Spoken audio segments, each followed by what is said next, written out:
Et bonjour à toutes et à tous et bienvenue dans La Gonfle, le podcast qui sent bon le cuir, le podcast qui n'est pas coupable de la mort de 6500 Népalais. Voilà, j'ai promis à Aurélien que je la ferai, elle est faite. Sujet triste mais qui va en aborder un autre plus sportif, on va parler de la Coupe du Monde, ça y est, La Gonfle se met en mode Coupe du Monde. Le mondial débute ce dimanche avec une affiche exceptionnelle, mesdames et messieurs. On commence par le haut du panier, on n'a jamais vu ça depuis peut-être 2002, puisqu'on commence avec un magnifique Qatar-Équateur. Malheureusement, je pense qu'on ne parlera ni du Qatar ni de l'Équateur, puisqu'on va essayer de dresser le portrait du futur vainqueur. Et pour en parler, j'accueille mon compagnon de micro, puisqu'il a également un Rode NT USB. Salut Lorenzo. Salut Simon, salut Aurélien, hâte de parler que malheureusement une Coupe du Monde dans un contexte assez compliqué et très spécial, mais bon, ça reste malheureusement une Coupe du Monde, c'est tous les 4 ans et bon, on va essayer d'en profiter entre guillemets et je pense qu'on va parler de pas mal d'équipes différentes dans ce podcast et je pense que ça va être très intéressant, surtout que c'est quand même une Coupe du Monde assez compliquée à pronostiquer, je trouve. Assez compliqué à pronostiquer, difficile à déchiffrer, un peu comme le pied gauche de mon second invité. Salut Aurélien. Salut Simon, salut Lorenzo, salut à toutes et à tous. C'est vrai que on a commencé avec de l'humour noir. C'est vrai que j'aurais pu dire, sinon, le podcast qui aurait porté un brassard aux couleurs du drapeau LGBT. Ça aurait été peut-être plus plus soft. On aurait pu, effectivement, ou le drapeau de la paix, hein, carrément, puisque on préfère la paix à la mort, heureusement. Mais on va rester quand même sur le domaine du sportif, désormais. Voilà, place au jeu, qui aurait pu avoir lieu un peu partout dans le monde. Mais on va parler voilà, de ce qui va se passer sur le rectangle vert. Et on va essayer de trouver les potentiels vainqueurs de la Coupe du Monde.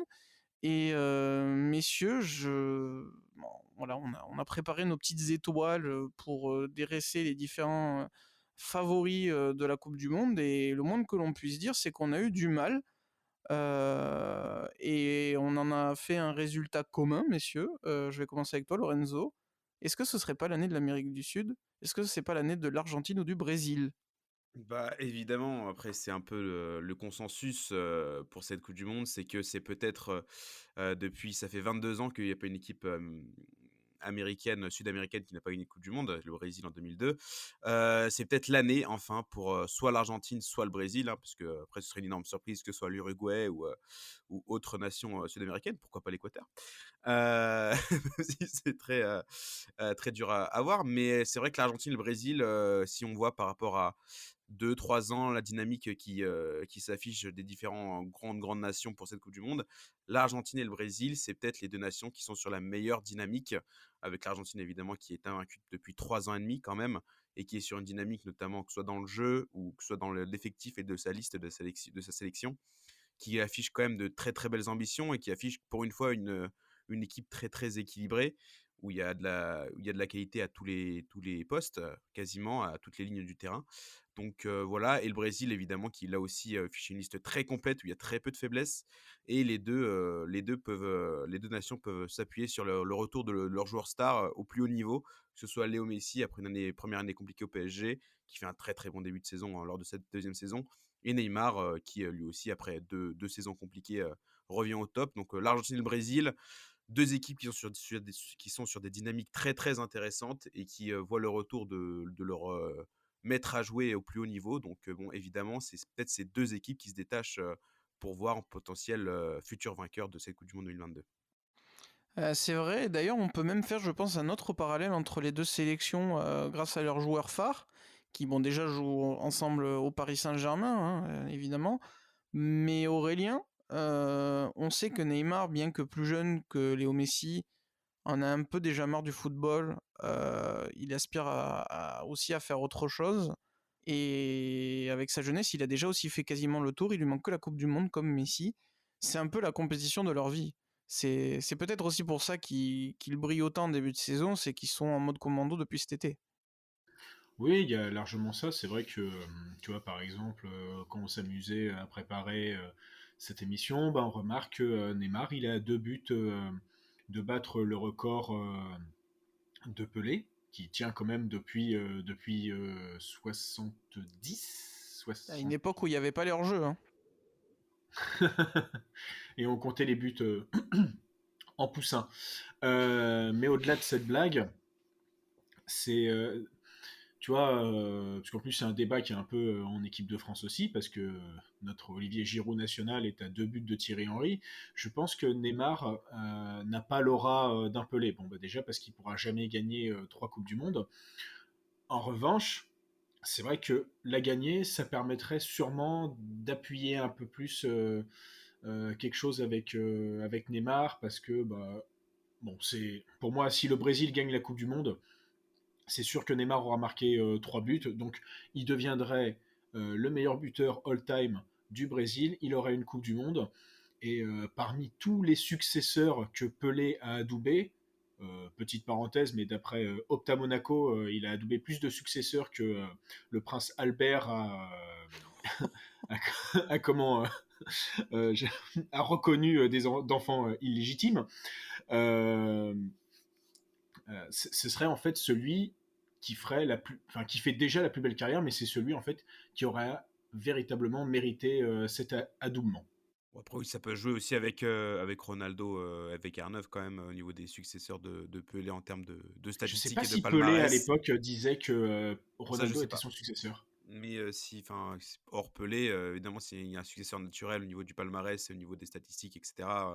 Évidemment qu'il y a Ronaldo, il y a Ronaldo et derrière, il y aura peut-être Neymar s'il remporte cette Coupe du Monde et s'il dépasse le record de buts de Pelé, évidemment. La lumière c'est sûr sur ces deux joueurs-là en cas de triomphe. Mais il faudra pas oublier aussi deux éléments qui sont pas toujours présents pour ces deux sélections. C'est la solidité défensive, que ce soit en défense. Et là, j'ai plutôt envie de viser le Brésil, même si l'Argentine avait des efforts à faire aussi sur ce domaine-là. Et pour les Argentins, il y avait également ce problème de gardien. On se souvient que Armani n'était pas non plus excellent il y a 4 ans et demi même. Il n'est pas exempt de tout Ça, reproche hein, sur les buts d'Mbappé. tout à fait, tout à fait. Je pense même que c'est un gardien qui pouvait jouer plus haut sur certaines actions et qu'il aurait évité aussi à Mbappé de prendre aussi facilement la profondeur. Au Lorenzo, la solidité défensive, elle fait gagner un mondial et c'est souvent ce qui a pêché avec les Sud-Américains sur les 2 dernières décennies. Bah, surtout l'Argentine, hein, on va pas se mentir que l'Argentine, que ce soit en 2018 et même après en 2014, ça a été plutôt solide, mais surtout en 2018, c'est vrai que quand tu vois la défense de l'Argentine, que ce soit en phase de poule, je pense notamment face à la Croatie où c'était un petit peu désastreux, ou face du coup à l'équipe de France en huitième de finale, bah tu voyais que vraiment, je me rappelle plus qui était, c'était quoi la composition de la défense de l'Argentine, On mais je doit crois qu'il y avait avoir déjà peut-être Otamendi. Hein. il y avait Il y Mercado avait, aussi, il y avait Oui, Mercado Mercado, qui marque. Otamendi. Il n'y avait pas Marcos Rojo. Si, Marcos Rojo, oui, qui marque aussi, du coup. Non, c'est pas Marcos Rojo qui marque. Pas contre la France, mais il Ah marque oui, aussi en phase de contre le poule. Nigeria. Contre le Nigeria. Non, attends. Il y avait Nigeria, Croatie et. Bon, contre la troisième équipe, je sais plus c'était laquelle, mais voilà, il y avait aussi Marcos Rojo, il me semble, oui, qui était Oui, je soit confirme. titulaire, soit qui rentrait. Et Tagliafico Oui, qui qui était terminait la déjà là. défense. Et on avait un Mascherano qui jouait en espèce de stopper moderne, c'est-à-dire qui n'était Oui, pas du tout un troisième défenseur, mais parce que plus haut, mais qui avait quand même cette coupure avec la ligne du milieu de voilà. terrain. Et Mascherano qui en 2018 avait déjà 55 ans, hein, ça il faut le rappeler. Mais là, la défense de Tu veux dire l'Argentine, l'âge de Busquets? oui, Non, on en reparlera. non, ça c'est non, l'âge physique de Busquets. L'âge physique de Busquets, oui. Mais depuis 2018, l'Argentine s'est reconstruite, et notamment défensivement, même si on peut s'attendre à qu'il y ait un certain Nicolas Otamendi titulaire, et Nicolas Otamendi qui fait peut-être les meilleures saisons de sa carrière à Benfica, notamment cette année où quand même il est assez impressionnant avec toute l'équipe de Benfica d'ailleurs. Nicolas Otamendi, tu as aussi Cristiano Romero qui, depuis qu'il est arrivé à Tottenham, me- Bon, affiche les promesses qu'il avait il était affichées. déjà fort à l'Atalanta. Hein. Oui, il confirme les promesses qu'il avait affichées à Atalanta. Mais il était aussi Lisandro Martinez qui est très bon du côté de Manchester depuis le début de la saison. Il me semble que Donc, c'est lui qui a le plus de duels, je sais plus, ou de récupération de balles pour un défenseur. Il y a un truc oui. comme ça, Et comme il quoi, est énorme. il fait moins d'un 80, je crois, mais bon, pas besoin de faire 2 mètres pour être un très bon défenseur. Donc, il le prouve. Et cette défense de l'Argentine avec Tagliafico qui est toujours, bon, qui fait un début de saison avec Lyon un peu compliqué, mais t'as Nahuel Molina aussi qui est peut-être l'une des seules choses positives de l'Atlético ce début de saison. Donc, la défense d'Argentine, c'est vraiment quelque chose qui s'est reconstruit. Et on pourra parler aussi du milieu de terrain qui est vraiment, qui commence à avoir de la gueule. Donc vraiment, non, l'Argentine a réussi à reconstruire une défense, un milieu de terrain, une équipe tout simplement autour de Messi, hein, vraiment un collectif vraiment très très solide. Et on l'a vu, la meilleure épreuve, c'était la Copa América qu'ils ont réussi à remporter du coup l'année dernière. Donc franchement, l'Argentine, c'est vrai qu'elle elle a une gueule très très différente par rapport aux éditions passées, notamment 2018 et 2014, même si c'est arrivé en finale. Là, franchement, il y a de quoi s'enthousiasmer pour l'Albi Céleste et peut-être remporter son troisième mondial. Ça, à voir. Et Aurélien, on peut aussi faire des compliments à la défense brésilienne qui est beaucoup plus pragmatique qu'avant. On a même vu, on va dire, la sélection s'adapter un peu aux stratégies européennes. On a vu notamment, par exemple, Militao jouer à droite récemment. On préfère peut-être devenir moins sexy côté brésilien, presque renier un petit peu ses racines sur certains compartiments du jeu, mais pour la bonne cause. Bah, en fait, comme on l'a dit en début d'émission, c'est que quand tu regardes les vainqueurs des Coupes du Monde, je crois que c'est au moins la première ou la deuxième défense du mondial. Bon, bah, quand tu pars de ce principe-là, bah, y a pas à tortiller du cul, comme on dit. Euh, Même si on en parlera peut-être plus pour les outsiders qui, j'espère, arriveront pour certains au dernier carré. J'espère que ça peut être enfin l'arrêt de cette idée que pour aller au bout d'une Coupe du Monde, faut être le plus moche possible, quitte, mais en même temps en étant efficace. Euh, J'espère voir la fin de cette espèce de paradigme. Mais voilà, quand tu regardes bah, le Brésil, pour moi, en fait, bon, la défense peut aller, même si alors, je ne comprends pas pourquoi tu rappelles quand même Dani Alves à 38 ans. À voir s'il sera titulaire. Bah, l'année dernière, son petit passage au Barça, il était quand même plutôt efficace, même pour son âge. Donc, Ouais, parce qu'il jouait dans un rôle presque délié. Il faisait plus les retours défensifs. Là, on oui, parle quand même. Mais regarde, l'Italie a réussi à gagner l'Euro avec Florenzi. c'est vrai. Ouais. Mais aussi, c'est Tite qui l'a dit, du coup, il me semble qu'il a dit qu'il avait pris Dani Alves, parce qu'il comptait surtout sur ses capacités d'organiser le jeu, sa qualité de passe, etc., plus Mm. que sur son apport offensif réel et sur ses retours défensifs. Donc évidemment, je pense pas qu'il sera titulaire, mais faire rentrer Dani Alves en fin de match pour gérer le tempo, pour gérer le Je crois match, qu'à Sao c'est Paulo, il jouait milieu de pas terrain de déconnant. temps en temps. Oui, il jouait 10 même des fois, donc Mm. vraiment... Donc voilà, le seul en fait par rapport, tu vois, on parlait de la solidité, c'est que on sait qu'on peut compter sur Ederson ou Alisson pour faire une bourde. Bon, pour faire aussi peut-être des passes décisives à des attaquants, mais l'un ou l'autre est capable d'avoir une main pas assez ferme, une saute de concentration, comparativement par exemple avec l'Argentine et un Emiliano Martinez qui arrive à rentrer dans la tête des joueurs, notamment sur penalty. Oui, mais de là à dire que Emilio Martinez est un meilleur gardien qu'Alisson ou Ederson. Ederson, je suis plutôt d'accord parce que c'est vraiment un gardien qui est sur sa ligne et très, très peu safe, très peu rassurant. Mais Alisson, quand même s'il a fait quelques bourdes par le passé, ça reste quand même un gardien C'est plus le beaucoup plus Alisson de rassurant 2019. Hein. qu'Ederson, hein. Bah, l'année dernière, par exemple, je trouve qu'il fait une excellente saison quand même. Je pense qu'à ce niveau de enfin, au plus haut niveau de la compétition, c'est surtout une question de mental qui va prendre le dessus, de pas faire d'erreur. Et d'ailleurs, je pense que là-dessus, on a très bien fait en finale il y a 4 ans de prendre le large face à la Croatie parce que Hugo Lloris, il la fait pas habituellement sa boulette. Alors peut-être qu'aussi l'avance prise a fait qu'il s'était peut-être un peu relâché. Mais je pense que c'est pas forcément les gardiens qu'on attend qui font ces bourdes-là dans les plus hautes sphères du football international. C'est les joueurs où le mental peut faillir à tout moment. Et ça peut également arriver à n'importe qui. Donc, moi, je vois quand même des gardiens qui sont capables de relancer au pied, qui sont capables d'absorber une certaine pression parce qu'ils jouent à très haut niveau. Euh, pour moi, c'est plutôt quand même des aspects positifs Oui. de ces Après, deux équipes. Et ouais, ça n'a moi pas toujours été le cas. Donc, ouais, j'ai plus confiance en Alisson qu'en Ederson sur ce côté-là, parce qu'Alisson, il a déjà été au plus haut niveau, il a déjà remporté une Ligue des Champions avec Liverpool, il a déjà été clutch de multiples reprises avec Liverpool, ce que n'a pas été Ederson avec Manchester City, selon moi, notamment en Ligue des Champions. Donc oui, non, pour moi, Alisson, ça reste quand même un des top gardiens au monde, même s'il est peut-être, ses meilleures années sont peut-être derrière lui, entre guillemets. Pour moi, ça reste quand même une assurance et c'est peut-être l'un des meilleurs gardiens de la compétition. Mais bon, ça, on va le voir sur le terrain dès la semaine prochaine. après, voilà, il peut encaisser des buts, Ah notamment oui, par oui, clairement. exemple de super attaques comme l'équipe de France ou des pralines à l'allemande. Et ça tombe bien, messieurs, parce que les deux pays frontaliers sont ressortis comme les deux équipes qui peuvent éventuellement aller chercher le titre du côté de l'Europe. Donc ma question, Aurélien, est-ce que les deux voisins vont avoir les reins assez solides?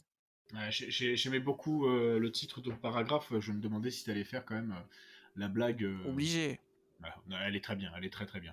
Euh, Est-ce qu'on a les reins solides donc je vais parler un peu de l'Allemagne parce que je pense que mon tropisme français fait que je n'ai jamais été aussi pétochard. Je Étonnamment, partage l'Allemagne. cet avis. Ouais. Étonnamment, l'Allemagne, alors on voit quand même que c'est une équipe en reconstruction, qui s'est passée de quelques joueurs d'expérience comme Mats Hummels, qui n'était pas non plus dégueulasse ces temps-ci avec Dortmund, pour prendre le petit français là, j'arrive plus à me rappeler, qui joue à Euh... Southampton, qui est le fils d'un Kochap, international camerounais, enfin d'un ancien Bella joueur camerounais, Kochap, Bella Bella Kochap. Kotchap. Oui, c'est ça, Armel de son prénom. Voilà. Enfin, je dis qu'il est français, mais je sais qu'il est né à Paris. Je sais pas s'il a la nationalité française. Mais j'aime bien dire qu'il est français. J'aurais aimé qu'on le chope. Pour prendre voilà, Bella Kotchap, pour prendre du Schotterbeck. C'est vrai que alors là pour le coup, pour avoir vu quelques matchs de Freiburg, autant Gintner me semble correct, autant Gunther. Euh, Très bon champion intercontinental pour ceux qui ont la blague. Exactement. Crash ne l'est pas malheureusement. Non, non, c'est du catch, tu Ah l'auras merde. pas. Donc autant Gunther, je trouve que c'est ok, c'est le capitaine de Freiburg. C'est j'ai même, je crois que si je devais vérifier, c'est même l'enfant de Freiburg. Mais je trouve que c'est un défenseur un peu lent et ça pourrait lui jouer des tours à un moment donné. En revanche, après, il y a des choses connues, il y a des choses dont on a envie de voir. Par exemple, un Jamal Musiala. Mais quand je parle de Jamal Musiala, je pense aussi à Leroy Sané. Et Leroy Sané, il est toujours capable de bouffer la feuille de match une fois sur deux. Et ça, c'est ce qui fait que c'est un joueur dont j'ai du mal à méprendre, d'ailleurs. Euh, et il y a aussi le Fulkrug, le joueur du Werder Bremen, qui, Niklas, oui. ouais, Niklas Füllkrug, qui est un peu à la manière de Mario Gomez, si j'ai bien compris le poste, enfin surtout la carrure j'allais dire de ce jeune homme, mais je crois qu'il a déjà 27 ans. Mais la plus grande force pour moi de cette sélection allemande, ça reste Hansi Flick, parce qu'on parle quand même d'un entraîneur qui a remporté la Ligue des Champions 6 mois après être arrivé sur le banc du Bayern Munich. Est-ce que Et tu me laisses relativiser cette statistique? oui, toujours. Parce que c'est la Roberto coupe Di Covid. Matteo. Ah oui, c'est vrai. La Voilà. jurisprudence, Roberto Di Ouais, la Matteo. jurisprudence dit Matteo. Après, je dis ça, hein, Non, mais Di Matteo, il a pas fait un triplé. c'est vrai. C'est vrai. En même Tu temps, je marques pense un qu'il point. était peut-être déjà éliminé de beaucoup de compétitions pour pouvoir faire un triplé. C'est vrai qu'il arrive en octobre, Flick. Parce qu'il arrive après une défaite 3-0 face au PSG. Oui, Ouais, tout de à fait. Ancelotti, ouais. Effectivement. Mais oui, pour l'Allemagne, c'est vrai que cette équipe me fait peur, bah, notamment du coup parce qu'elle est dans la poule de l'Espagne évidemment. Heu, Elle me fait peur parce Ben, c'est que c'est même le l'affiche des groupes, hein, parce que petit ouais, aparté, je trouve c'est qu'on l'affiche. manque de grosses affiches dans ces poules, alors que d'habitude il y a toujours des affiches exceptionnelles ou comme à l'Euro. Il y a même s'il y en a un peu moins, là c'est la seule qui vraiment Ah mais vraiment parce désolé que le terme, me fait c'est bander quoi. ah oui, bah, oui, non, mais complètement et c'est tout à fait normal. Pas plus la dernière fois qu'il y a eu un Espagne-Allemagne, l'Espagne avait gagné 6-0, mais c'était il y a très longtemps.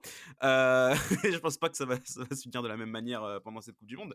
Non, mais vraiment, en fait, avec cette équipe d'Allemagne, c'est vraiment je trouve que c'est défensivement, il y a pas beaucoup de certitude, à part peut-être Antonio Rudiger. Le reste, vraiment, c'est je trouve très fragile. Donc Ouais, quand voilà, même le vraiment milieu, Goretzka, Kimmich et ah mais il y aura sûrement Goretzka un troisième mec. ouais, non, je pense que ça peut être très, très solide, mais c'est surtout l'attaque qui me fait peur, la triplette, Sané, Musiala, Gnabry et surtout, ne pas oublier ce bon vieux Mmh. Thomas Müller, qui est déjà à 10 buts en coupe du monde. Donc il peut faire son petit trou, hein. S'il marque 3-4 buts, déjà, il se passera très bien, hein. Il se passera peut-être même dans le top 3 de Faut-il encore meilleurs qu'il ait la buteurs, balle? hein. Oui, déjà, il faudrait qu'il ait la balle et il faudrait qu'il oui, je pense qu'il sera titulaire quand même, Non faut mais pas Aurélien aura compris. Oui. parce que moi je l'ai pas. Mais du coup Thomas Muller, oui Thomas Muller, lui aussi je enfin, n'importe quelle équipe contre laquelle il a joué, c'est quand même un sacré poison ce type, et j'ai l'impression qu'il va être un poison jusqu'en 2030, hein. Et on dirait qu'il a toujours le même âge, c'est quand même C'est assez le fou. Michel Drucker du football, c'est Exactement et surtout que, bah, tu as énormément de variétés parce que tu as aussi un Kai Havertz qui sera peut-être même pas titulaire. Tu as Julian Brandt, tu as Karim Adeyemi, tu as le nouvel appelé Youssoupha Moukoko. Donc vraiment cette équipe d'Allemagne offensivement et au milieu de terrain me fait très peur. Ça peut arriver de tous les côtés, ça peut être surtout s'ils jouent à intensité très élevée. Bon, on en reparlera de l'Espagne après, mais bon, ça peut vite prendre l'eau de l'autre côté, quoi. Donc non vraiment, en plus bon, tu Ça as ressemble le presque à un Allemagne 2006. Oui, oui, Allemagne alors je suis 2006, totalement d'accord, ouais. ouais, c'est vrai et surtout que, bah, là, enfin, au niveau des gardiens, tu as 3 gardiens qui peuvent être titulaires dans n'importe quelle sélection, quoi. Donc vraiment, cette équipe Même d'Allemagne Kevin Trapp, me hein. oui, même Kevin Trapp, hein, à Francfort quand même, Bah, il y a le c'est plutôt Canada à la très, coupe très du bon. monde, hein, donc C'est C'est bah c'est vrai, c'est vrai, c'est vrai. bah, oui, bon, Kevin Trapp, si, quand même, à Francfort, c'est quand même, c'est un autre Trapp celui qu'on a vu au PSG, quoi. c'est pas une Donc saucisse, quoi. ouais, voilà, Non, c'est pas une mais bah, saucisse. il en fait quelques-unes quand même, hein. Il a pas non plus gommé tous les défauts, hein.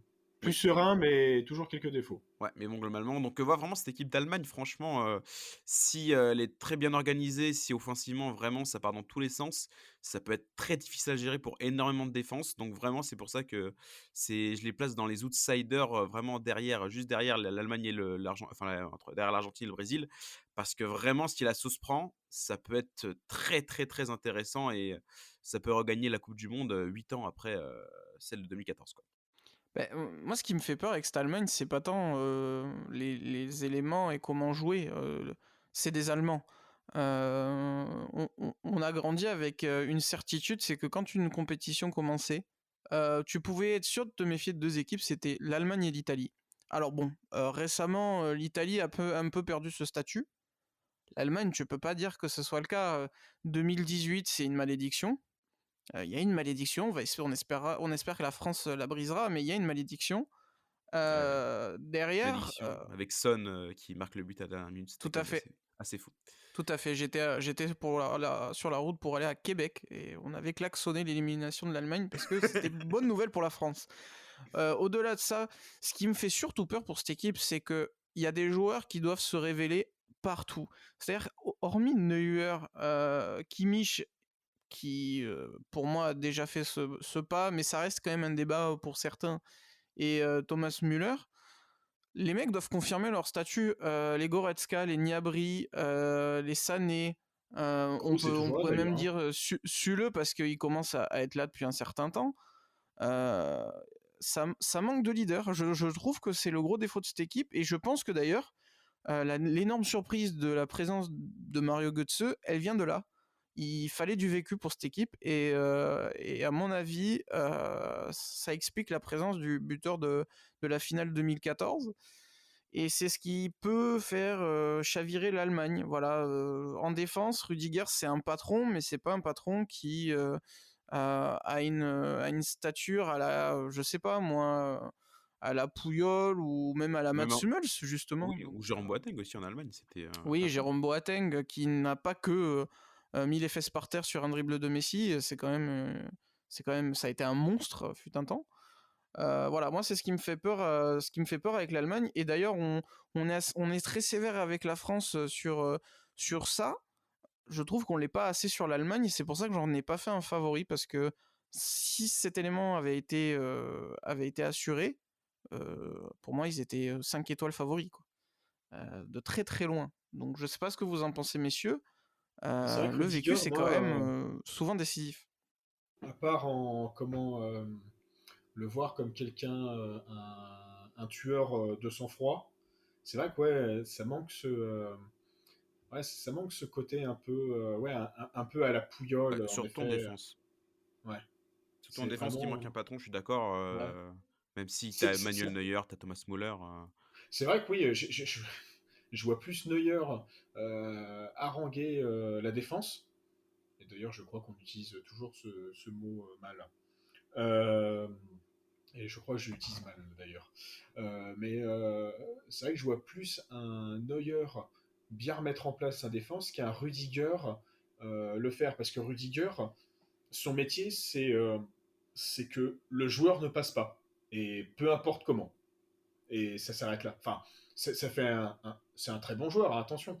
Mais on n'est pas non plus à l'abri d'un carton rouge sur, admettons, l'Allemagne joue 4-5 matchs, c'est-à-dire elle va jusqu'en quart, un truc comme ça. Euh, ben, il y a quand même une grande possibilité, à mon avis, qu'il ait soit une accumulation de cartons jaunes, soit un carton rouge là-dedans. Et ça peut se jouer à ça, hein. On a tous tremblé quand Matuidi a été suspendu et qu'il a fallu mettre Tolisso exceptionnellement, même il a assuré derrière. Voilà, c'est vrai que la Coupe du Monde, ça se joue sur des détails. Donc voilà, petite réserve quand même sur l'Allemagne. Peut-être encore plus de réserve pour la France, messieurs. On est champion du monde, mais on va venir avec un milieu inexpérimenté. On vient avec une attaque de feu malgré tout. On fait marche arrière totale sur la défense. Derrière, on a repris les 3 gardiens de 2018. On sent que justement, Lorenzo Didier Deschamps a voulu se rappeler au vécu. S'est rappelé qu'il avait reconstruit une défense à la dernière minute face à l'Australie avec deux petits jeunes sur les côtés qui n'étaient d'ailleurs pas des latéraux de métier. Euh, Est-ce que les Bleus peuvent le faire malgré toutes les embûches? C'est vrai que ça va être très compliqué parce qu'il y a énormément d'embûches et vraiment on a l'impression que Didier Deschamps, là sur le dernier mois finalement, il s'est dit: «Bon bah finalement la défense à 3 et tout, ah c'est vraiment pas safe, on va repartir en mode 2018, hein, au niveau de l'organisation tactique et notamment l'organisation défensive». Avec, déjà le fait qu'il a rappelé que Lucas Hernandez, il va jouer arrière gauche, hein, il sera pas central. Donc ça me fait un peu peur déjà de voir Lucas Hernandez à gauche plutôt que Théo Hernandez. Pour l'animation offensive, surtout, parce que bon, Lucas Hernandez, il était excellent en 2018, évidemment, on sait que c'est un très bon arrière-gauche. Mais c'est vrai qu'avec Théo Hernandez, tu as beaucoup, beaucoup plus de possibilités offensivement de déstabiliser la défense d'en face, quoi. Mais oui, c'est vrai que là, l'équipe de France, le milieu de terrain, ça fait très, très peur parce qu'on partirait a priori sur un milieu de terrain Tchouaméni, non, Aurélien Tchouaméni et Adrien Rabiot. Ça fait peur quand même de ce milieu de terrain. Après, c'est vraiment de la coupe du monde du ça passe ou ça casse pour l'équipe de France. Soit ça fait une coupe du monde en mode 2002 ou 2010, soit ça peut faire une 2006 avec, espérons, une victoire au bout. Avec peut-être un Karim Benzema dans le rôle d'un Zinedine Zidane, on ne sait pas. Mais vraiment, c'est vrai que tu as des individualités offensives qui sont capables de tout, du pire comme du meilleur, quand on pense notamment à Kylian Mbappé, dernièrement Antoine Griezmann aussi, qui est pas dans la meilleure période de sa carrière, et Karim Benzema, même si pour être vraiment en forme pour le premier match, j'ai un peu de doute parce qu'il s'est encore aujourd'hui, il s'est pas vraiment entraîné. Donc vraiment l'équipe de France, tout va dépendre encore une fois là vraiment de l'animation offensive. Si les trois de devant, Mbappé, Griezmann et Benzema arrivent à s'entendre et que ça combine bien, ça peut détruire n'importe quelle défense en face, vraiment, surtout des défenses qui peuvent laisser des espaces. Bon, on sait que Mbappé, c'est un des meilleurs au monde quand tu as une défense en face qui joue haut, notamment.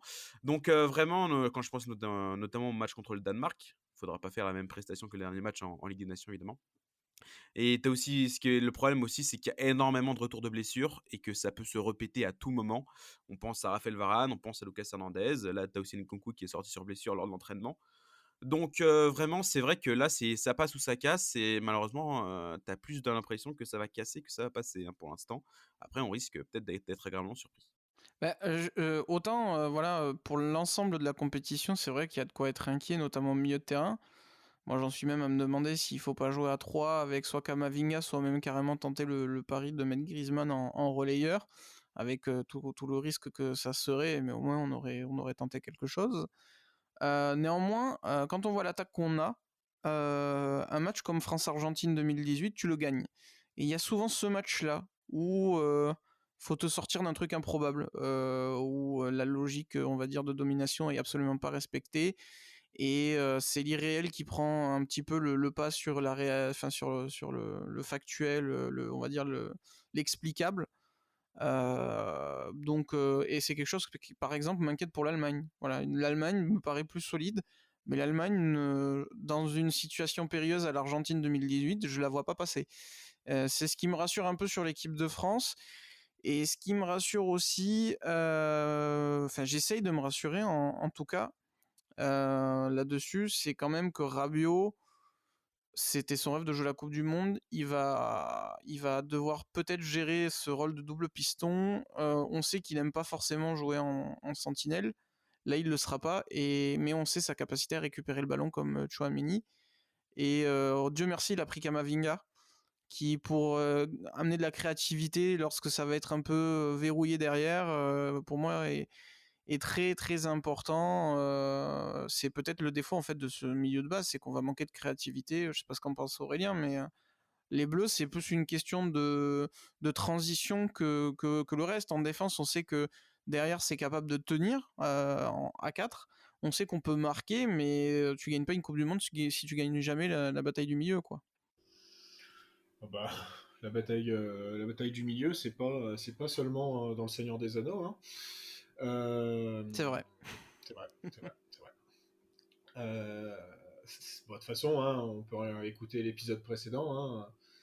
Moi, j'ai pas Pogba, j'ai pas Kanté.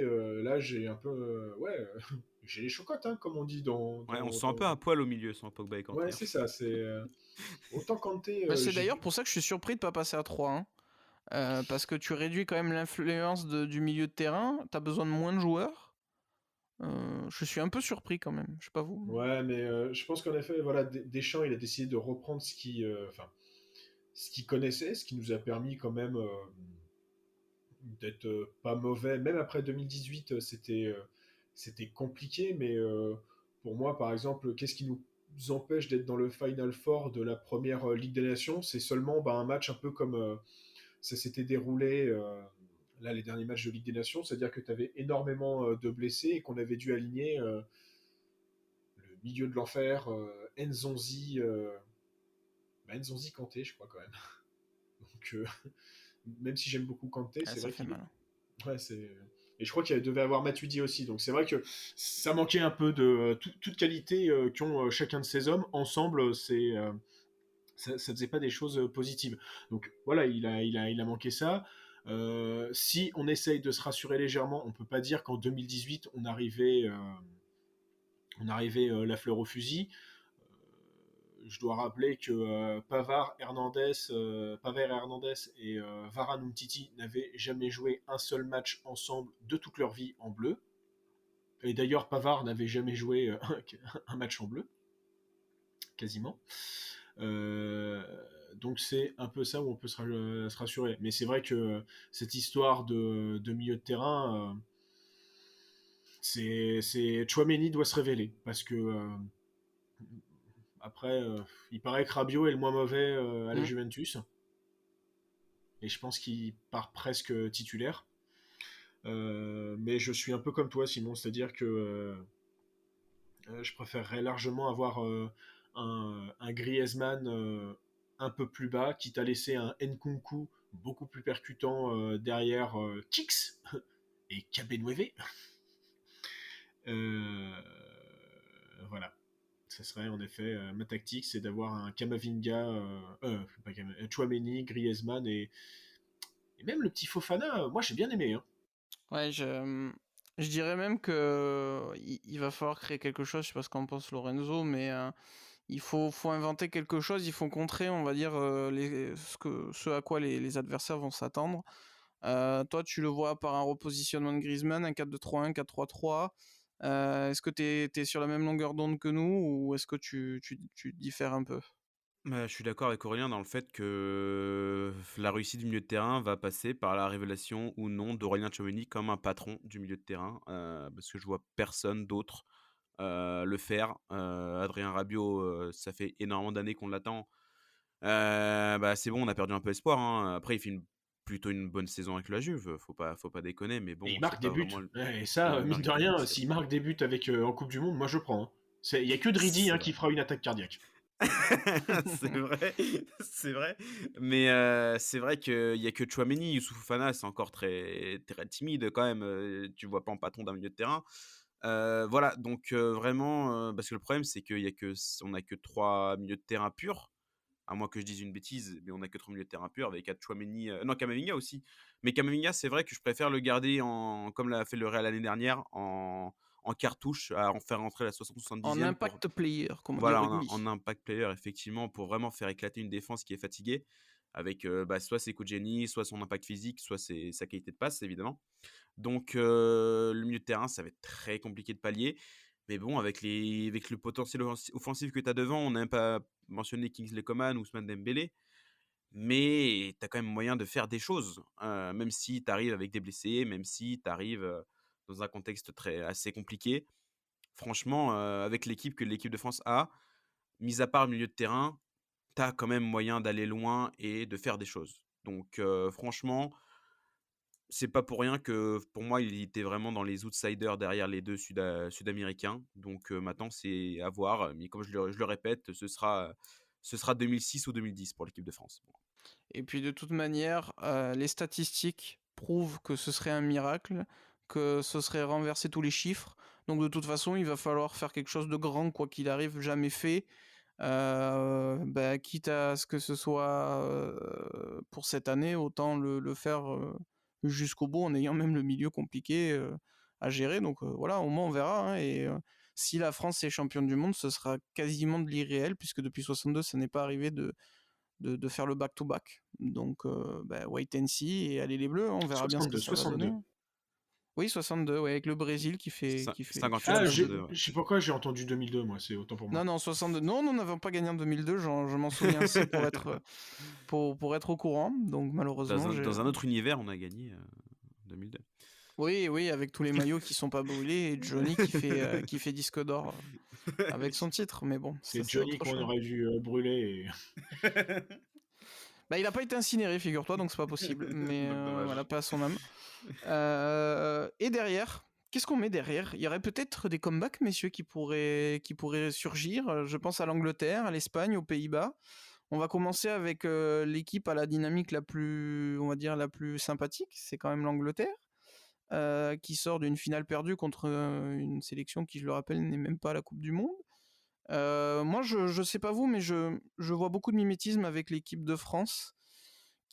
Ils auraient vécu leur Euro 2016. Pour moi, c'est l'heure de se dévoiler complètement. Ils peuvent plus se cacher.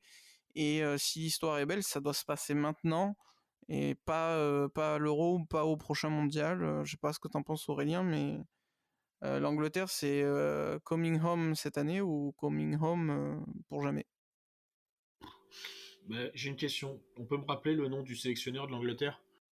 C'est Gareth Southgate, si je dis pas de Ouais, bêtises. bon bah c'est bon, bah, tu peux être sûr que ça sort en huitième face à une nation type Serbie.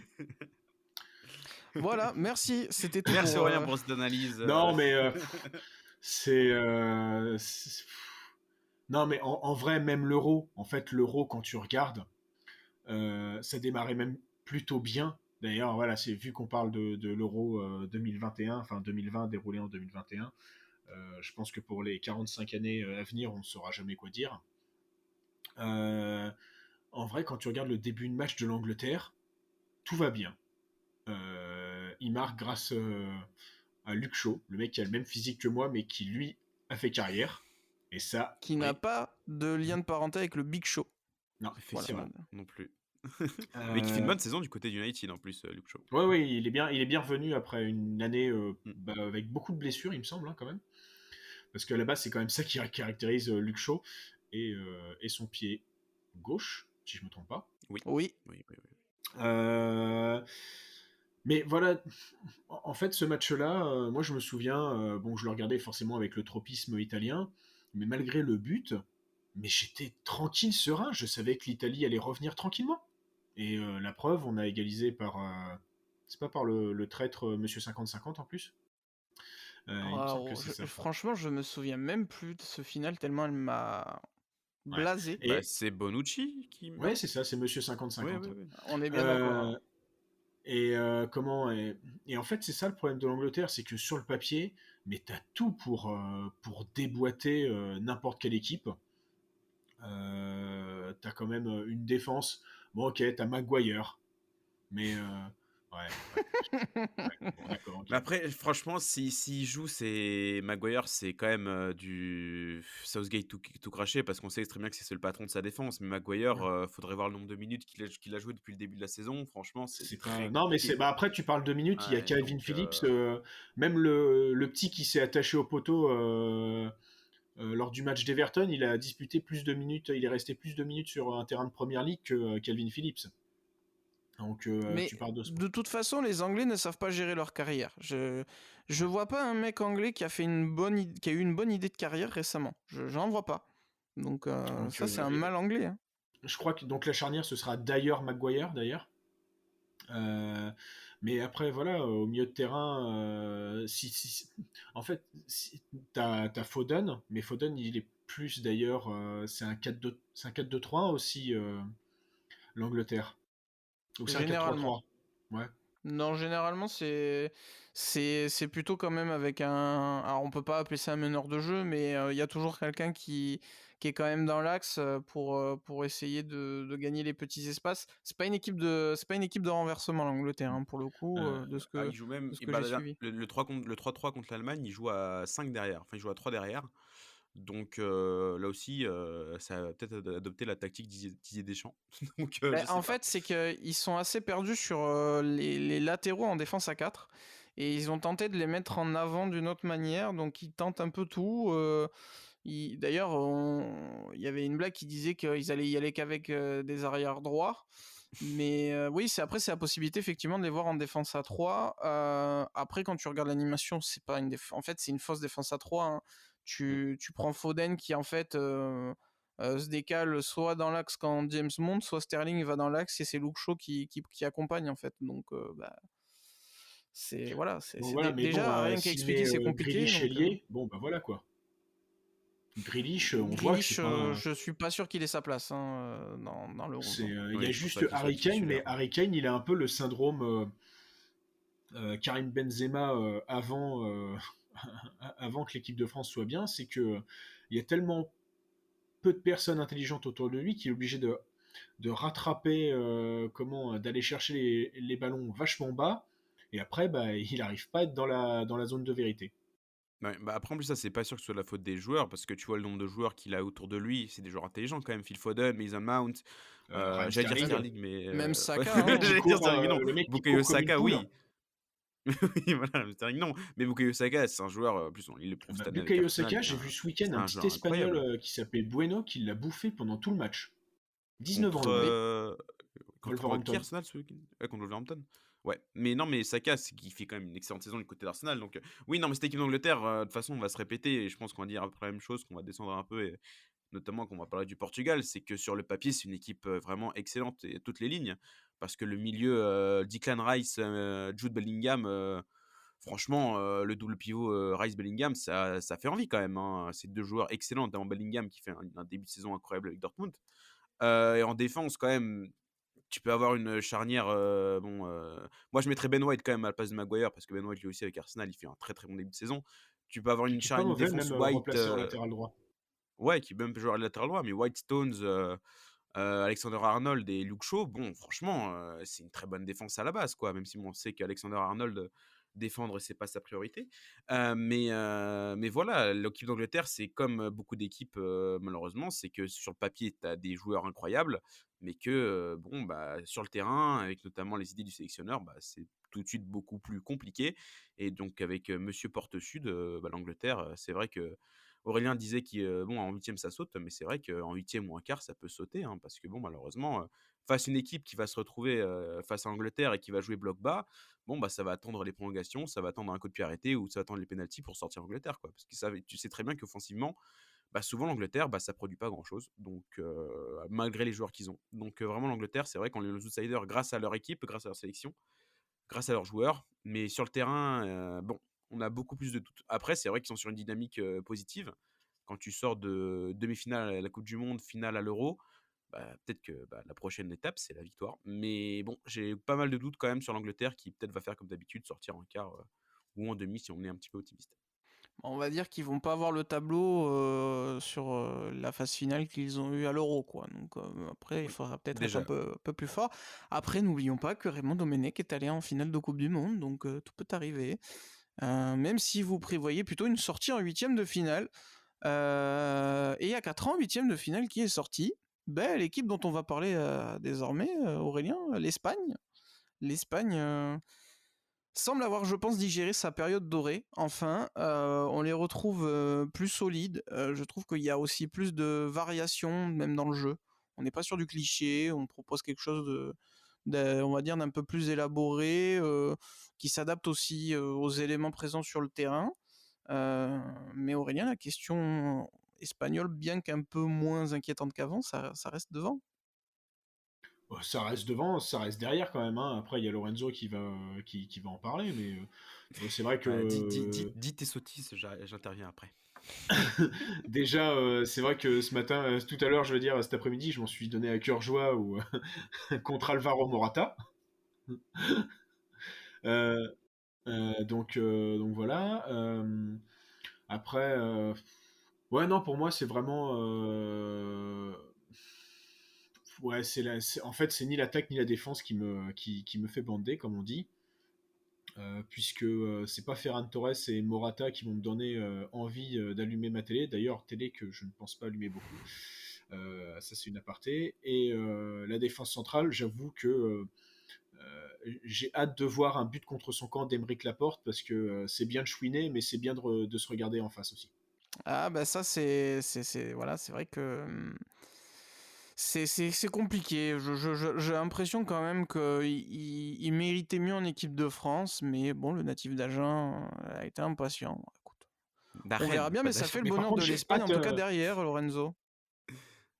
Attends, Aurélien, tu disais? Ouais, ouais, je pense que la plus belle attraction de l'Espagne, ça va être la chaîne Twitch de Luis Enrique. Mais bon, après, ça ne regarde que moi. Ça, je suis d'accord. C'est vrai que la chaîne foot de Luis Enrique, ça s'annonce légendaire, surtout s'il se passe des dingueries. Je pense qu'il peut se ça peut être très très drôle.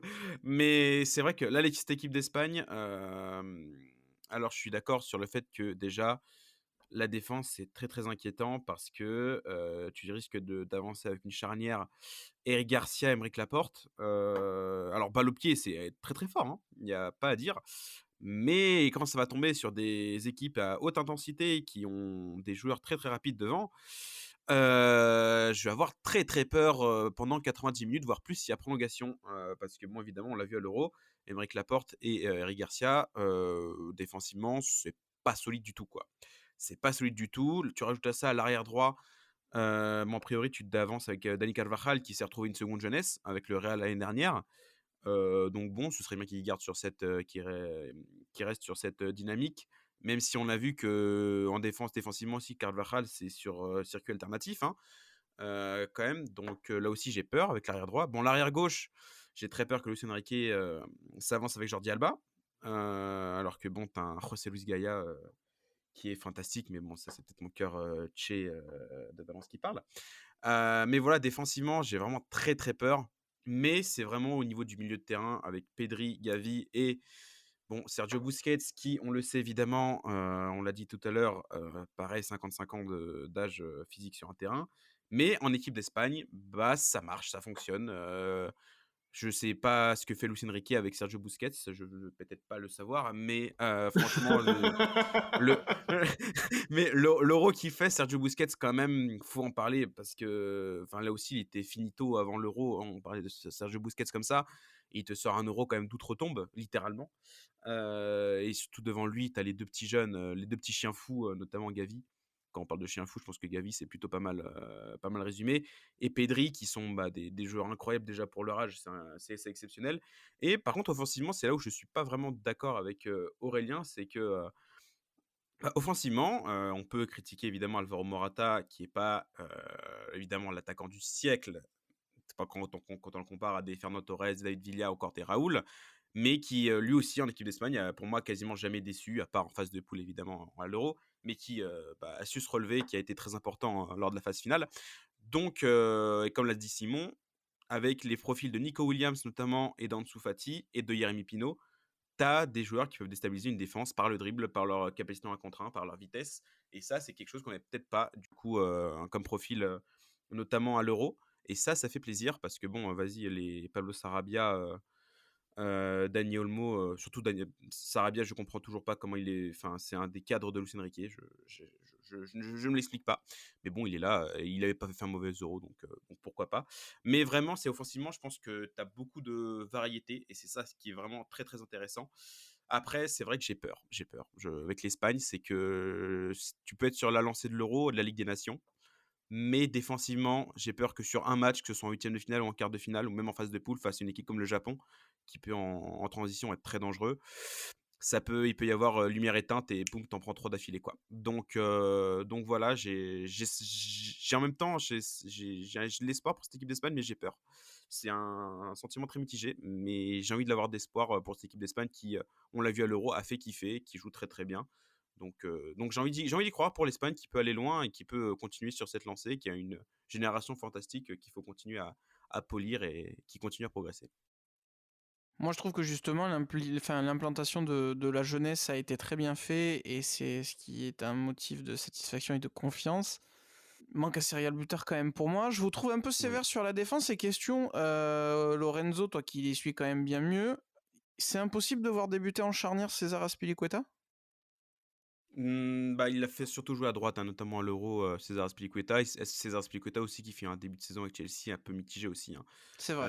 Là, j'ai un peu peur pour Azpilicueta qui lui aussi commence à sentir le poids de l'âge, hein. Il a 34 ans quasiment, Azpilicueta, peut-être même un peu plus. Donc bon, là aussi, il s'agirait de passer à d'autres profils. Il y a l'arrivée d'Hugo Guillamon, de Valence aussi, qui bon, n'est pas le meilleur joueur qui soit non plus, si je veux être complètement objectif, mais qui a un profil qu'aime beaucoup Luis Enrique, donc pourquoi pas.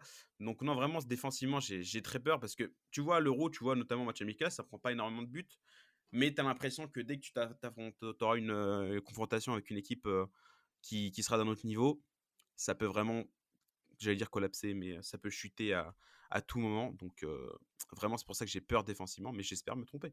J'espère me tromper. On peut prendre en exemple la finale de la Ligue des Nations contre la France. Hein, Oui, voilà, par exemple, où en 5 minutes, hop, bah, tu prends 2-3 buts, finito, quoi. Donc c'est là où vraiment, tu vois c'était... que le caractère est important dans les matchs décisifs et que tu as beau Mm. faire un très bon match, tu peux le regretter à la fin. Donc voilà, à voir. Aurélien, on va aussi parler vite fait d'une équipe qui fait son retour, contrairement à l'Italie, c'est les Pays-Bas, qui a une génération qui commence à être sympa, mais ça risque d'être un peu short quand même pour espérer grand-chose. Après, si surprise doit y avoir, c'est une surprise crédible.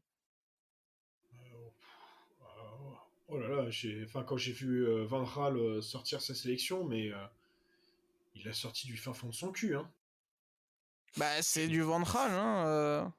Ah ouais, mais C'est ventral. avant il était plus gros. Et peut-être plus de vivier, c'est pour ça.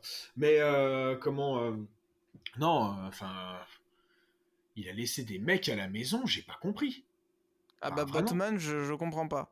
Botman, Gravenberg, rappelez Vegors qui a même du mal à planter à Besiktas, alors que normalement Je rappelle que Bah, Andrea Icardi Cornelius. plante en Turquie, donc à partir de là.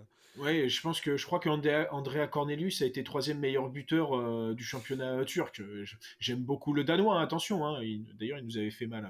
Oui, c'est lui, il nous avait mis un doublé d'ailleurs. Oui, oui, Putain. oui. Oui, oui. Donc j'aime beaucoup quand même Andrea Cornelius, mais c'est un peu un truc à relativiser. Je crois qu'il n'a pas pris Broby non plus. Non, il a pas pris Broby. Ça, c'est vrai que ça aussi, ça m'a chagriné plus Il a qu'autre chose. rappelé Luc de Jong. Non, mais L'éternel, Luc de Jong. Cette année, De Jong, quand il est dans un cocon, ça se passe mieux, quoi. Ouais, enfin. Bah, au Barça, Mais c'est à chaque fois qu'il jouait, il plantait, hein. Luc de Jong, hein, Mais finalement, bon, quand on fait le bilan. franchement, c'est une sélection. Mais alors, tu me demandes quelles sélections vont se planter, mais pour moi, les Pays-Bas, mais ça y va Ah, tout je suis pas droit. d'accord. je suis pas d'accord. Hein. Pour moi, il y a des choses intéressantes, hein, chez les Pays-Bas. Hein. Alors peut-être que je suis de moins en moins le championnat des Pays-Bas depuis que Sébastien Haller Attends, est parti. on a été d'accord sur quasiment tout depuis le début. Tu peux quand même être un peu contre nous. Tu peux ne pas avoir le même avis, hein, aussi. Attends, il faut que je retape quand même sélection Pays-Bas de 2022 parce Bah, que en fait, là, enfin, Il c'est y ce a qui Xavi est. Simons déjà. Ouais, déjà, Xavi ouais, Simons, ça, c'est très ça. très belle surprise. Cody Gakpo, enfin les deux du PSV, Xavi Simons et Gakpo qui font une énorme saison. Donc déjà, ça c'est la génération qui arrive du côté des Pays-Bas, qui est très très intéressante et qui est très très performante déjà à leur jeune âge. Mais c'est aussi pour moi les Pays-Bas, tu peux te Non reposer mais sur regarde, une ossature, une Nathan qualité. Ake, il joue? Oui, Un petit peu, oui, oui, de oui, plus en oui, plus. oui. Bon, il y a Jérémy Frimpong qui, lui, je pense, peut nous. Il est bon, Leverkusen. Très très bon. Ouais. Bon, j'avoue que le milieu de terrain, allez, c'est vrai que Cop Miners, je l'ai vu à l'Atalanta, il est quand même Ah bah, bon. c'est très bon. Hein. Martin de Roon aussi, c'est bon. Attends. Ouais, mais en fait, c'est ça. Faut pas oublier qu'une Coupe du Monde, c'est quand même, c'est une, c'est une course de fond. C'est pas un marathon comme un championnat, mais c'est pas non plus la Coupe Bonsaï de l'AS Roma, pique gratuite. Au moins, je sais qui me défoncera sur le Discord du Calcio Mio. Euh, euh, mais derrière, en fait, les mecs, ils vont se. Enfin, Van Raal, il va devoir faire des changements, mais ça va être terrible. Bah, Ça va être terrible. oui, mais enfin, pour moi, là, vraiment, les Pays-Bas, tu peux te reposer sur une colonne vertébrale sur le terrain qui est quand même assez impressionnante. Hein. Tu peux avoir une charnière Van Dijk, bon, qui sort peut-être pas sa meilleure saison à Liverpool, mais bon, on connaît tous les qualités de Virgil Van Dijk, avec une charnière avec Mathis De Ligt, quand même, ça a de la gueule. Tu parles du mec C'est. qui arrête les balles avec ses mains à 25 mètres de ses buts? Oui, bon, des fois, il se trompe de sport, le Bah, pauvre il y a des petit, gardiens qui c'est le pas très font grave. pas, hein, donc Voilà, donc autant qu'il le fasse lui-même. Mais enfin, sur les côtés, Après, t'as ouais, il y a le Dumfries Malacia, c'est ça? Ouais, t'as Dumfries, même si Dumfries, il y avait des doutes sur sa participation, il s'est blessé, je crois que c'était pas l'entraînement, mais là, il était blessé ces derniers temps. Enfin, sa participation à la Coupe du Monde était remise en doute. Mais t'as aussi Timber qui est très très bon avec l'Ajax. Voilà, donc Malacia à United qui est pas mauvais du tout. Milieu de terrain, t'as quand même Frankie de Jong, Berghuis à l'Ajax qui fait une très bonne saison aussi. Xavi Simons, bon, enfin, même en attaque, t'as Depay et Bergwijn, c'est bon aussi. Vincent Janssen, mec! Vincent Bon, Janssen! moi, j'ai ma pas. surprise, c'est Noah Lang, qui est vraiment Noah affreux Lang, depuis le oui. début de saison et qui est là. Ouais, mais c'est pour qu'il chante des chansons paillardes, lui. Oui, oui, c'est important la bonne ambiance. Hein. Kimpembe Putain, a eu un rôle décisif il y a 4 ans. Donc, il est que Mais 28 ans, Janssen. ouais, oui, non, mais cette sélection des Pays-Bas peut, bah, un peu comme l'équipe de France finalement, ça passe ou ça casse. Hein. C'est vrai que je comprends les arguments d'Aurélien pour le fait que bon, on sent un petit peu là, ça peut se casser la gueule assez rapidement, mais avec la qualité que t'as, bah tu peux sortir de belles prestations aussi. Donc non, franchement, les Pays-Bas aussi, ça, Ouais, là enfin, aussi, là, ça pour passe une ou fois, ça ils ont casse. Hein. vraiment pas de gardien. Oui, bon là ah, évidemment les ça c'est vrai. gardiens, C'est le gros défaut. C'est le gros défaut. bah t'as plus Timo Krul, t'as plus Silesen quoi. Et t'as C'est, plus Vorm pour les pénaux. non c'était Non, Krul. Ah oui, c'est Tim Krul, C'est Timo Krul, excusez-moi. j'ai Bah cru oui, que oui, oui, oui. Mais oui. Vorm Costa était pas Rica. mauvais, hein, je crois, J'ai sur confondu penalty. Tottenham et Newcastle en fait, c'est pour ça. Ouais. Mais oui, Non, non, Timo par Krul. contre, n'oubliez pas qu'ils ont un groupe assez confortable. Oui. Ils vont voir venir Ouais. et ils vont se récupérer plus que les autres. Et on les attend pas non plus de ouf par rapport à d'autres cadors. Donc voilà, l'Italie, on les attendait pas. Ils ont saisi l'occasion. Les Pays-Bas peuvent très bien le faire. Ouais, à Surtout l'image de leur que Coupe du Monde 2014. Hein. bah, 2014, c'est on les ça. attendait pas vraiment. Hein. Et point positif, qui est aussi un point positif de l'Amérique du Sud, ils ont des joueurs qui ne jouent pas dans des enfin tous leurs joueurs ne jouent pas dans les championnats majeurs. Ouais, où le rythme est pour un moi, peu c'est quand même moins soutenu. problématique, ça. Ben oui, mais ils ont un rythme moins soutenu. Les blessures vont quand même conditionner beaucoup la compétition. Ça peut leur sourire de cette manière-là également. Après, ça resterait une énorme surprise, hein. Ils ont été cités que 2 fois sur 3 dans nos favoris pour préparer l'émission. Donc, preuve que nous-mêmes, on n'y croit pas. Mais s'il doit y avoir une surprise crédible, je préfère imaginer les Pays-Bas que les clubs, que les sélections qu'on va énumérer juste après. Non, moi je trouve pas déconnant, hormis oui, le poste de gardien, et pour aller au bout, va falloir une révélation, quoi. Ça c'est clair. Donc à voir, à voir.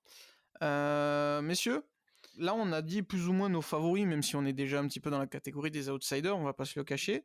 Vous avez aussi cité plusieurs outsiders, je vais vous demander de les défendre très brièvement chacun votre tour, je vais vous donner des sélections. Je vais commencer avec toi Lorenzo, peux-tu nous défendre, s'il te plaît, le Portugal? Le Portugal. Et évidemment, on fait suite hier, enfin il y a 2 jours plus tôt, dans la soirée, la magnifique interview de Cristiano Ronaldo, qui a complètement coupé les ponts avec Manchester United. Là, je pense que le divorce est consommé. Donc là, on va avoir un Cristiano Ronaldo, et on l'a vu avec les premières images d'entraînement, etc. C'est un peu compliqué aussi avec ses coéquipiers. On va arriver avec un Cristiano Ronaldo avec le couteau entre les dents pour cette Coupe du Monde. On sait qu'une bête qui est blessée, c'est toujours plus dangereux.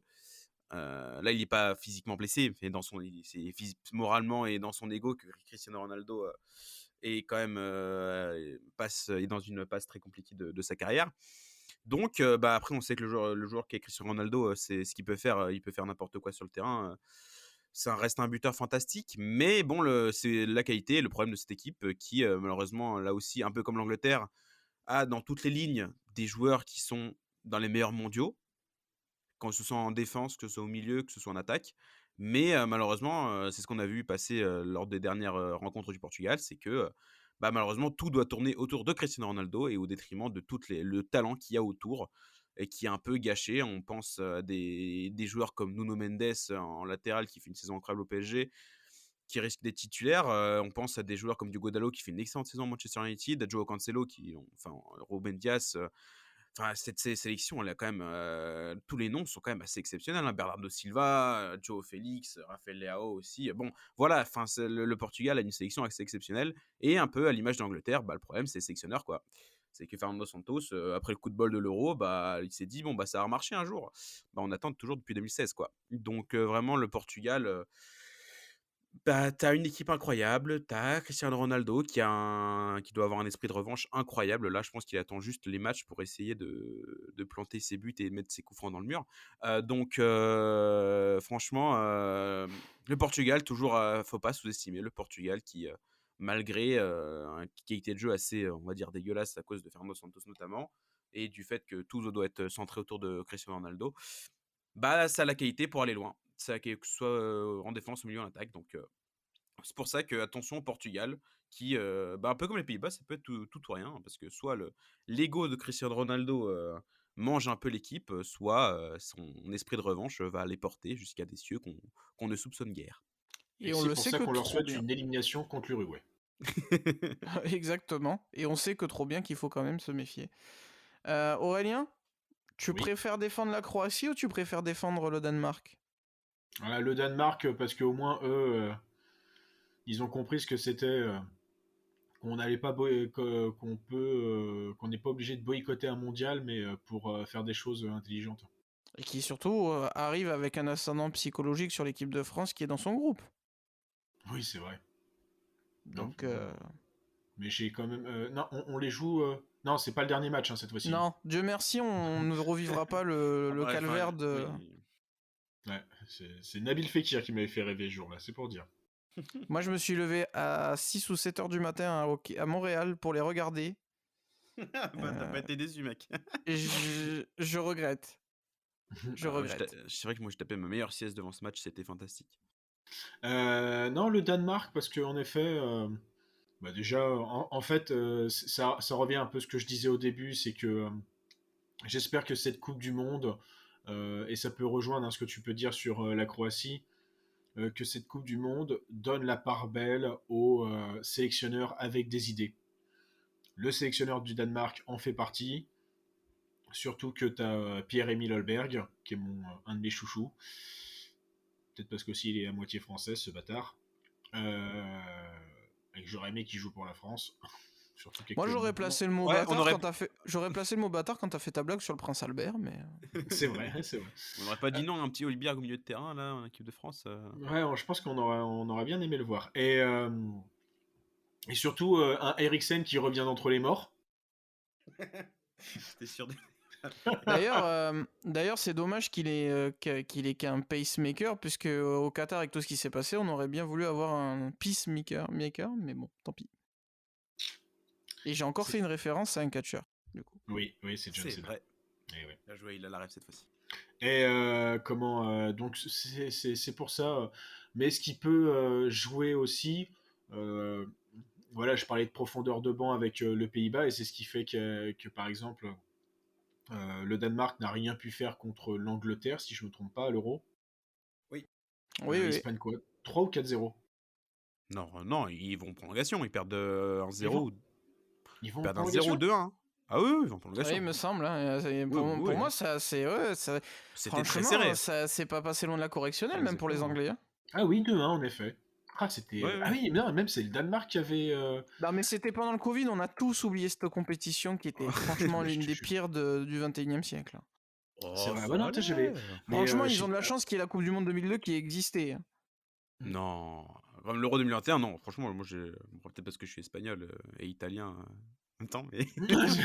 Et mexicain. Et danois aussi un peu, j'ai T'es cherché. de Méditerranée, quoi. Ouais. Voilà, moi, je suis T'es des maltais, en Méditerranée. fait. Ouais, c'est ça, ouais, je te jure. Un Mais, peu trop loin, Malte. mais en revanche, je trouve que non, il y avait quand même eu cette sensation aussi pour quand même revoir le match dans ma tête entre les deux équipes. Ouais, c'est ça. Il y a quand même 20 tirs, dont 10 cadrés pour Cadré. l'Angleterre. Ouais. 59% de possession. Non, pour le coup, c'est vrai que je me souviens, voilà, c'était Schmeichel qui avait sorti tout ce qui Ouais, était un possible excellent et match. Il a sorti inimaginable. un penalty aussi, si je dis pas de bêtises. Ouais, aussi, oui. Oui. Ouais. Ah oui, Donc, voilà, en fait, j'ai l'impression de sortir de perte de mémoire, là. C'est. Il y Waouh. avait donc que des chocs mentaux là. toutefois, Mentaux. cette impression sur ce match de la demi-finale me faisait dire que me fait dire d'ailleurs que c'est ce qui manquera au Danemark, c'est qu'à un moment, tu ne peux pas viser plus que la troisième place parce que tes mecs vont arriver complètement cramés et limite on peut utiliser la Croatie 2018 un peu comme ça, c'est que ça a bien fonctionné, mais à un moment contre la France, Ouais, tu euh, heurtes à un plafond de verre qui t'as un plafond de malheureusement. verre où tu, Ouais. tu, tu peux plus y arriver. Tu sais que tu vas cramer physiquement et que les autres, ils peuvent, si t'es face à une très grosse nation, ils pourront te sortir n'importe qui. Bon, là, ce sera pas le cas. Hein. Si on est là, il y a France-Croatie, on perd la finale. Parce qu'on n'a plus personne au milieu. Il n'y a plus Nzonzi. Alors qu'en Croatie, il y a vraiment que des gens au milieu. Pour le Et il coup. y a un bon renouvellement de génération. Mais ça, je Oui, pense que tu Ouais, vas en ouais, et parler. j'allais y puis. venir de toute façon. Et puis, ce qui fait de la Croatie une équipe toujours intéressante, un peu comme le Danemark, c'est que c'est une sélection qui base son va-tout sur le collectif. Et Oui, dans des compétitions, avoir un collectif qui se connaît par cœur et qui place l'intérêt de la sélection avant son propre intérêt, et ça peut être un risque d'ailleurs chez les Bleus, ça.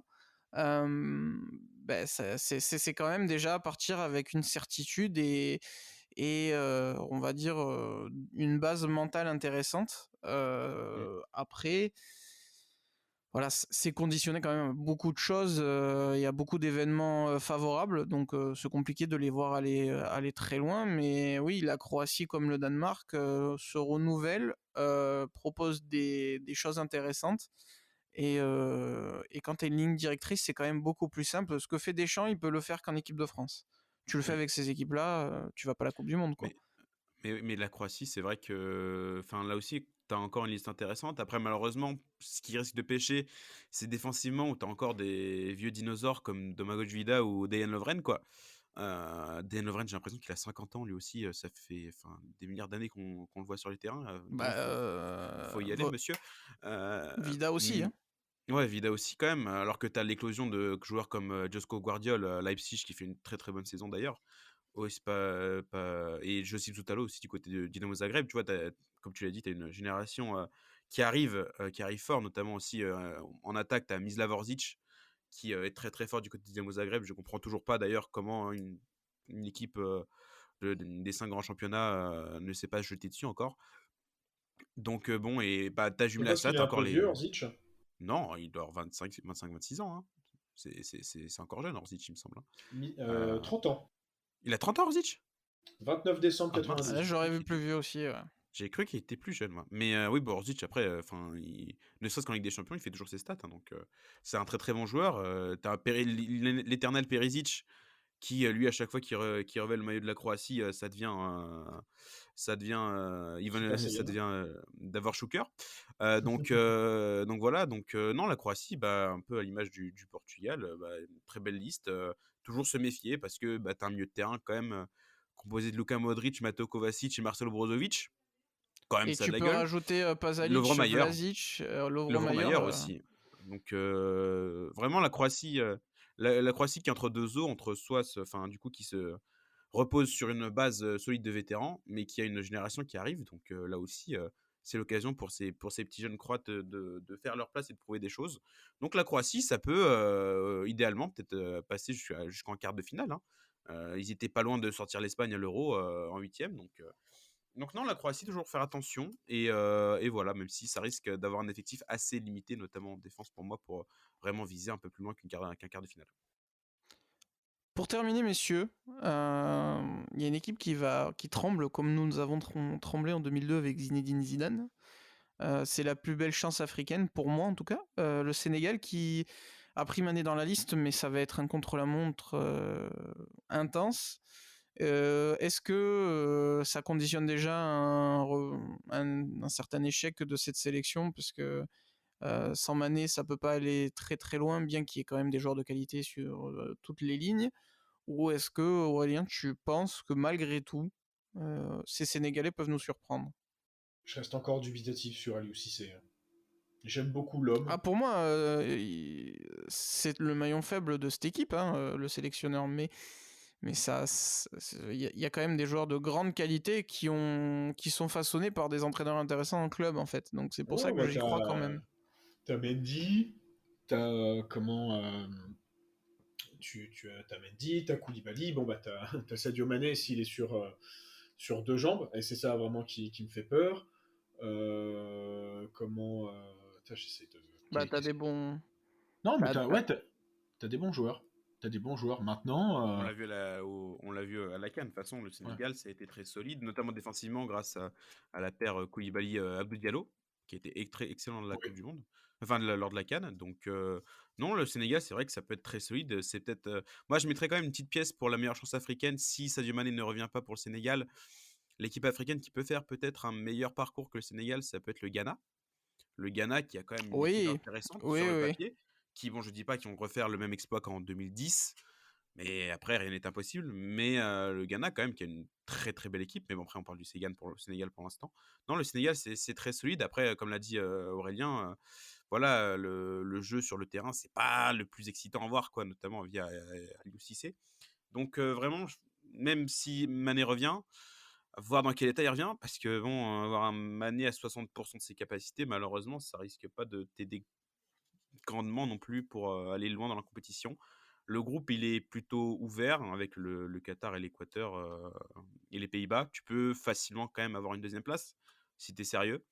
Donc au moins, si tu vas en huitième, si Mané revient vraiment péniblement, c'est accessible. Je ne les vois pas aller bien plus loin malheureusement parce que là aussi, il y a un plafond de verre avec la qualité de l'effectif et notamment et la qualité de jeu proposée par l'équipe d'Aliou Cissé. Bah, pour moi, le problème, c'est plus au milieu parce qu'autant devant, il y a quand même du talent. Et derrière, Koulibaly quand même tient souvent la baraque et voilà, associé à un Abdou Diallo par exemple, et sur les côtés, tu peux avoir déjà un Bounassar. Bon, de l'autre côté, tu peux aussi te retrouver avec Ballo-Touré, ça c'est plus compliqué, Aurélien confirmera, mais il y a quand même de bons éléments, et ce serait vraiment dommage de perdre Mané qui quand même apporte, enfin permet à cette équipe d'atteindre des niveaux quand même sensiblement plus intéressants.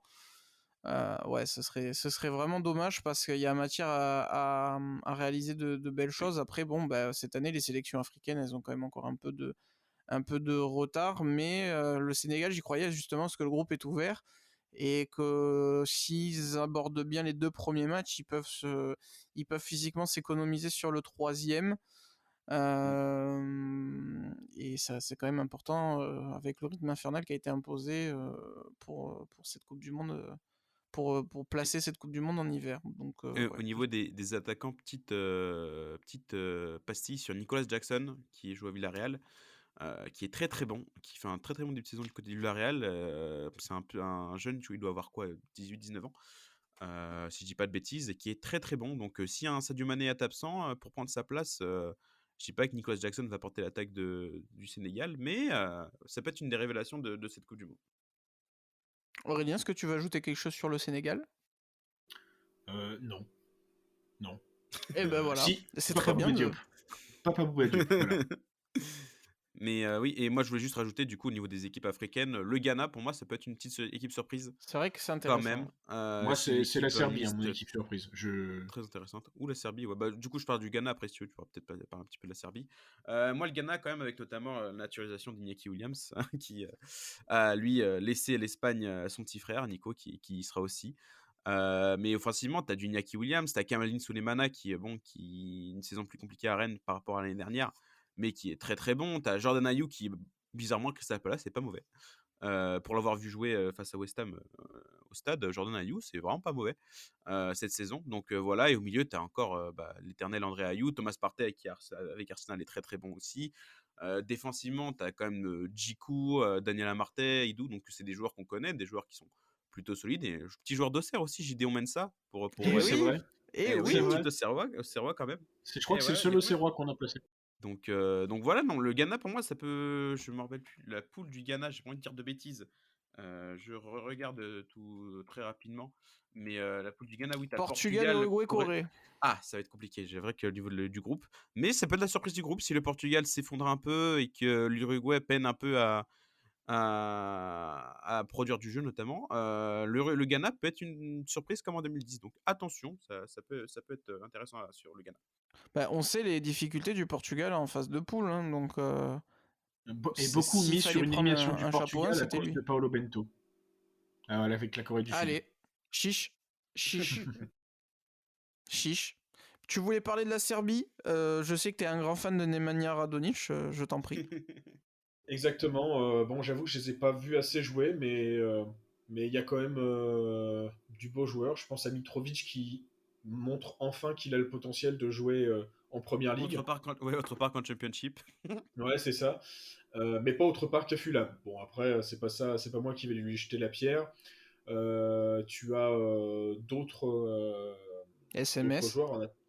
Ouais, t'as SMS qui me. Moi, ce sera. Je suis content hein, qu'il soit à la Lazio dans le sens il faut pas trop de concentration des pouvoirs, mais qu'est-ce que j'aimerais le voir à l'AC Milan quand même, SMS, qui me fera toujours rêver. Il me semble que Ah bah, dans un les milieu défenseurs SMS, aussi, SMS Tonali Benasser, sur le papier, sur le papier, ça voilà, fait bander. pas mal. Ah oui, Euh, clairement. donc, Ça envoie, j'ai envie de dire. ouais, ça envoie. Donc, je jette quand même un petit coup d'œil sur la liste. Parce que j'aimerais quand Oui, même. la cote, parce que je vois dans la liste un certain Nemanja Gudel, joueur de Séville. Et La seul cote pour joueur qui qui finit pas par Rich. Oui. effectivement, l'un des seuls joueurs qui finit pas par Rich, mais la cote pour qu'ils mettent un Mais pétard de 30 mètres Gudel est assez basse quand même, parce qu'il fait que ça avec Séville depuis le début de tu la vois, saison. je vois quand même Donc, Pavlovic, je l'ai vu jouer, Milenkovic et Mitrovic aussi, c'est plutôt sympa. Grujic, il me semble que c'est pas trop mal à Porto.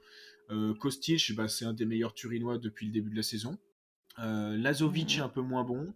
Lukic, là, c'est plutôt toi qui peux m'en parler. Simon. Mais voilà, quand même, il y a du petit joueur pas trop mal. Hein. Et il y a Dusan Uros Tadic, Racic voilà. aussi, très bon milieu de terrain du côté de Valence. Voilà, je tiens à dire. Bah, Lukic, c'est ça, c'est un très bon milieu du Torino, qui a pris du galon aux yeux de Juric, malgré les échauffourées du début de saison. avec voilà, des petites disputes dans l'organisation. C'est un joueur qui est capable de gratter, qui se projette parfaitement, qui se fatigue pas. C'est-à-dire que c'est un profil en Serie A qui est rare, c'est qu'il tient l'intensité des autres championnats. Et voilà, il est capable un peu d'évoluer partout, de tout faire. Il n'est pas excellent, mais tu sais que tu pars avec un guerrier et un mec qui est capable de s'adapter à ton schéma.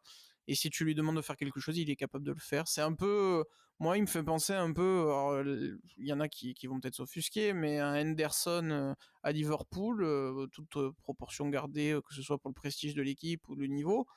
Mais c'est un mec qui est capable de tout faire, que les entraîneurs vont pas forcément surveiller sur les vidéos, enfin voilà, la mise en place vidéo, mais qui peut être le facteur X de la Serbie. On va attendre d'autres joueurs que lui, et ça fait une belle option. Un joueur que j'aimerais voir jouer, évoluer à plus haut niveau, même si j'aimerais bien voir le Torino briller grâce à lui. C'est un bon petit joueur, effectivement. Voilà. Est-ce que messieurs, vous voulez rajouter quelque chose? Papa Bouet Diop. Non, je pense qu'on a fait un bon tour quand même tour, un petit état des lieux pour les favoris et les forces en présence pour cette Coupe du Monde. Maintenant, on espère que on aura du spectacle, du beau jeu, et que on aura de très belles très belles équipes, notamment pour les phases finales. Et on espère voir quand même une équipe de France nous surprendre, notamment. Ah bah complètement. On espère qu'on va encore une fois rêver et peut-être créer l'inédit depuis presque maintenant 60 ans. Depuis 60 ans, même tout pile.